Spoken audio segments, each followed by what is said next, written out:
Nakakayaman ba ang pagtitipid?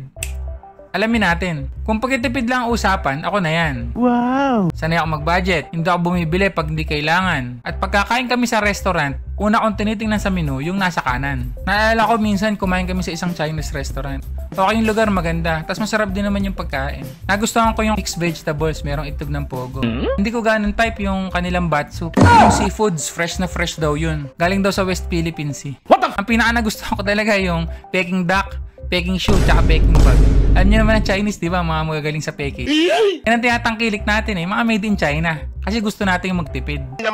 Ang tanong, gayaman ba tayo dyan? Hindi naman yung pagtitipid mismo ang importante, kundi yung attitude na nade-develop along the way. Okay. Kailangan magkaroon tayo ng disiplina at matuto tayo mag-delay ng gratification. Tandaan nyo hindi ito instant. Kailangan dumaan tayo sa proseso. At kung gusto mo makita yung proseso na yan, follow ka na sa akin. Tapos kung meron kang tanong, comment mo lang para masagot natin kung